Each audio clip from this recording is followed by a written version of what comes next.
এলাকায় আপনার 16টি জেলা আছে, প্রায় 2.5 কোটি জনগণ আছে।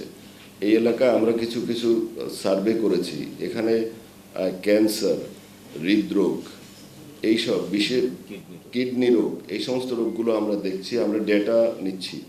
গত 5 বছর 2 বছর এই সমস্ত ডেটা নিচ্ছি যে এখানে কি ধরনের রোগীরা ঢাকা যায়, কিংবা রাজশাহী ডিভিশনাল শহরে চলে যায়, কিংবা বাইরে চলে যায়। তো আমরা লক্ষ্য করেছি খুলনা অঞ্চল থেকেই অনেক বড় একটা সার্কেলের রোগীরা বাইরে চলে যায়। এখানে বিশেষায়িত আরেকটা বিবেচনা হলো, এখানে এয়ারপোর্ট আছে, এইটা ইন্টারন্যাশনাল এয়ারপোর্ট হতে পারে।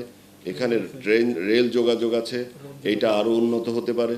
এখানে সড়ক যোগাযোগ, হাইওয়ে আছে, এই হাইওয়ে দিয়েও আপনার যোগাযোগটাও আছে। সার্বিক যোগাযোগ কাঠামো, এরকম যোগাযোগ কাঠামো আমরা এটার সুফলটা আমরা জনগণের কাছে পৌঁছে দিতে চাই এই বিবেচনায়। প্লাস রোগী এছাড়াও এখান থেকে সার্ক অঞ্চলে যোগাযোগটা আমার মনে হয় সহজ হবে।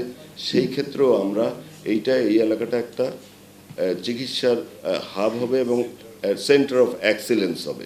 সেই বিবেচনায় আমরা এটাকে সুপারিশ করেছি।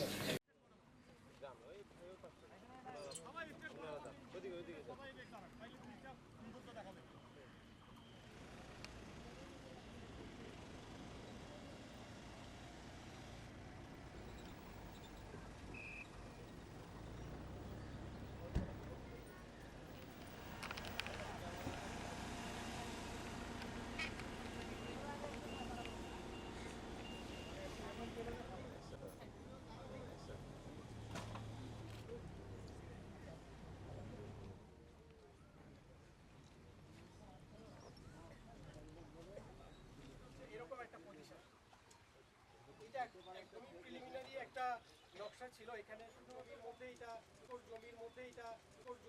এটা ফুলফিল হয় কিনা সেই জিনিসটা দেখা। অ্যাটেন্ডেন্টদের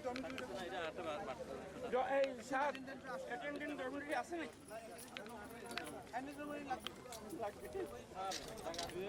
কোনো সমস্যা নাই, কিন্তু ওপেন জায়গাটা তো থেকে যায়। এই ওপেন স্পেসে বাতাসটা যেটা ন্যাচারাল